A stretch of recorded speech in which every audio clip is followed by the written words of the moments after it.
Dans cette situation, l'AES doit savoir que ses amis ne peuvent pas être les États-Unis, ça ne peut pas être les Européens, ça ne peut pas être les Occidentaux. Il faut chercher ailleurs, dans la quête d'un monde multipolaire, et il faut rapidement se mettre dans la capacité de pouvoir s'autodéfendre et de continuer à construire notre souveraineté. Avant de dire ce qui a évolué, rappelons d'abord que les prétextes avancés ne tiennent pas la route. Le Venezuela ne fait pas partie des grands pays qui organisent le trafic de drogue. La cocaïne, ce n'est pas de Venezuela qu'elle va aux États-Unis. Ce qui fait le plus de dégâts pour les populations américaines, c'est le fentanyl, ce n'est pas la cocaïne. Et ça, on sait d'où ça vient. Et les circuits, c'est où? Ça passe par le Mexique et ça va aux États-Unis. Donc, en réalité, le trafic de drogue, c'est illusoire. Tous les rapports, y compris les rapports dressés par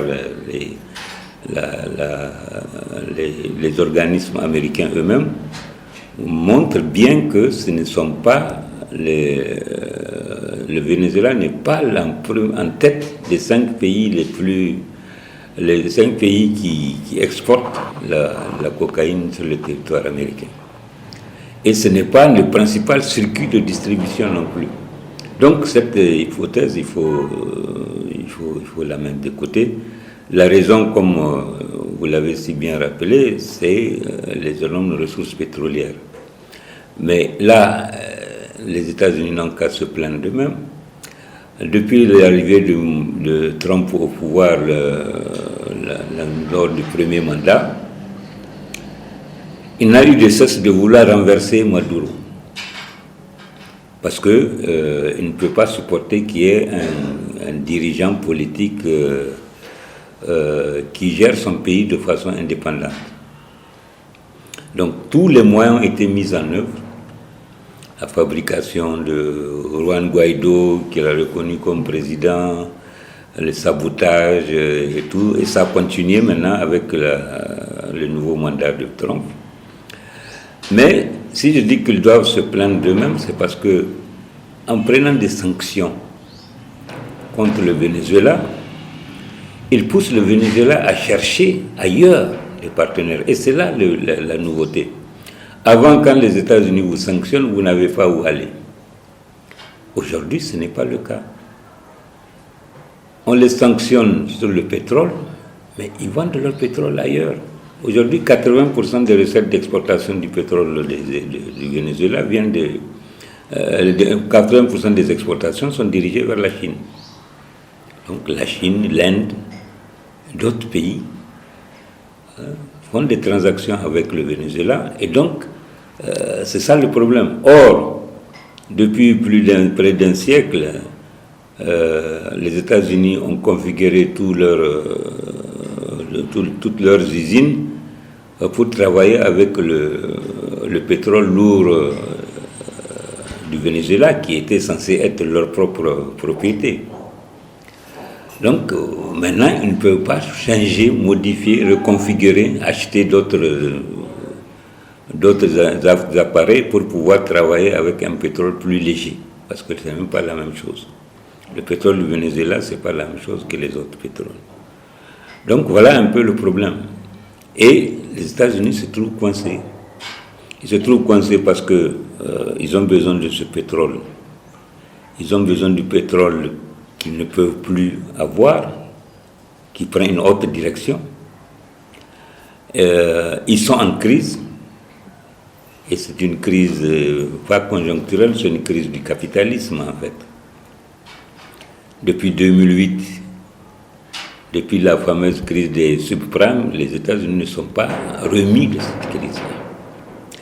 Et chaque fois pour s'en sortir, il faut faire payer au peuple du monde, il faut payer au reste du monde. Et avec les événements, la guerre en Ukraine, les États-Unis ont pris une autre mesure qui a eu de conséquences catastrophiques. C'est qu'ils ont saisi les avoirs russes qui sont dans les banques. Or, si le système du pétrole-dollar fonctionnait, c'est parce que ça permet de siphonner les économies du reste du monde. C'est-à-dire que ça permettait d'émettre des billets pour les États-Unis et d'avoir en contrepartie les richesses produites par les autres. Donc c'est les autres, le reste du monde, qui finance les déficits américains. En faisant du dollar non pas une monnaie neutre, mais une monnaie qui sert aux objectifs politiques intrinsèques des États-Unis, ils ont alerté beaucoup de pays. Des pays même comme l'Arabie Saoudite, qui sont quand même très très liés aux États-Unis, ont commencé à se poser des questions. Si nous qui avons le plus gros des avoirs auprès des Américains, si on devait nous faire des choses comme ça pour un oui, pour un non, qu'est-ce qui va se passer? Donc les gens ont commencé à prendre leur distance. Et donc le fameux pétrodollar devient de plus en plus menacé. Donc toute la force, la capacité des États-Unis à régenter le monde s'érode progressivement. Et c'est tout ça qui est le fond du problème. Les États-Unis ne s'en sortent pas.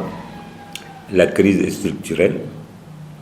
Il leur faut réagir. Il n'y a même plus le discours faussement démocratique, droits de l'homme, etc. Ils ont abandonné ça. Ils parlent vulgairement. Ils ont besoin du pétrole, ils ont besoin de ceci, ils ont besoin de cela. Ils veulent annexer tel pays, ils veulent annexer le Groenland, ils veulent ceci parce que c'est les intérêts de... Voilà. Donc c'est un peu ça. Et c'est le même type de discours d'ailleurs que nous tient Macron ici.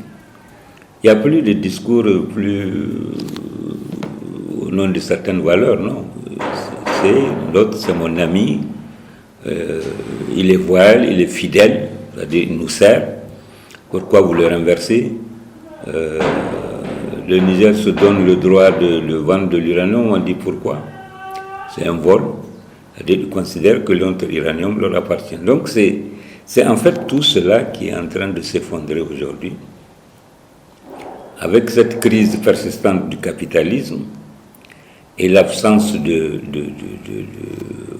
d'alternatives à l'intérieur du système, les États-Unis, comme d'ailleurs d'autres pays comme la France, comme certains pays occidentaux, n'ont d'autre choix que le brigandage, c'est-à-dire le gangstérisme, le banditisme d'État.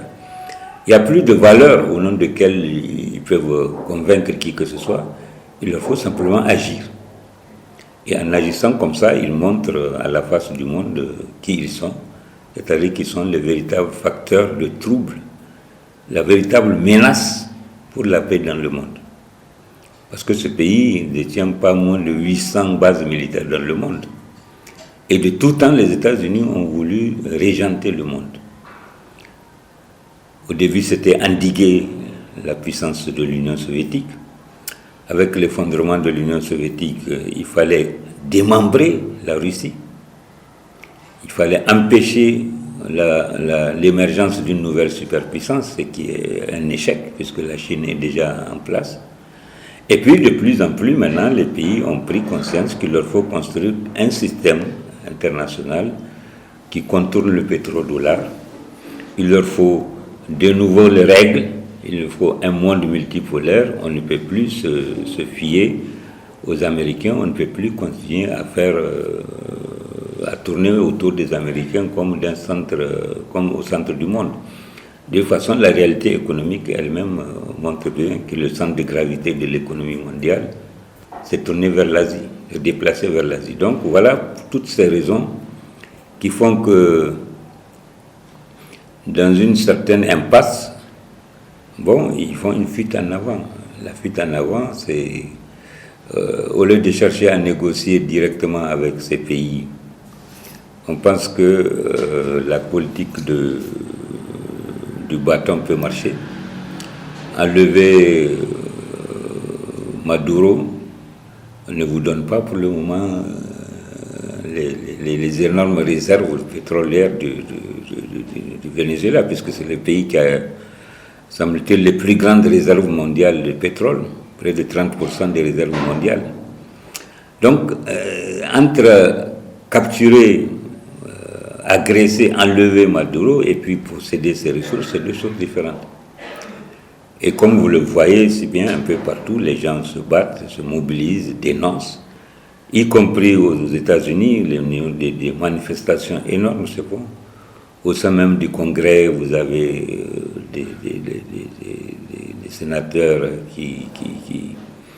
des élus qui dénoncent ce qui est en train de se passer. Les gens veulent même obtenir la démission de Trump. Donc ça veut dire que ce n'est plus la période où les États-Unis peuvent se permettre ce qu'ils veulent et puis les gens vont se ranger. Ce n'est pas possible aujourd'hui. Ils ne pourront pas gérer parce que de toute façon, il y a une intérimaire qui est là, qui a prêté serment. Et d'après le discours qu'elle a tenu, son premier discours, elle a dit que le Venezuela ne sera une colonie de personne. Donc ça veut dire que si Trump veut continuer à disposer du pétrole vénézuélien, il lui faut envahir le Venezuela. Et pendant ce temps, il menace aussi Gustavo Petro de Colombie. Il menace Cuba. Donc, ça montre bien que quand un système, un régime, un empire arrive à ce stade, ça veut dire que c'est la fin. C'est le déclin de la civilisation occidentale produite par le capitalisme depuis près de 5 siècles. Et c'est pour cela que c'est une gestion. Vous avez des comportements qui sont vulgaires, qui sont d'un autre âge, qui montrent bien que la civilisation occidentale est en déclin. On ne peut pas continuer à occuper tout le monde. On menace l'Iran, on menace un tel, on menace un tel. Donc c'est pas à cause de ça qu'il faut disposer des réserves. Je pense que ça, c'est une chose que nous devons bien lire en Afrique, et surtout en AES, parce que ce qui est en jeu ici, c'est le droit international qui est pétiné. Ce qui est en jeu, c'est la souveraineté des États qui est ignorée, qui est pétinée. Et nous qui voulons assumer notre souveraineté, nous avons intérêt à savoir qui sont nos alliés et qui sont nos ennemis.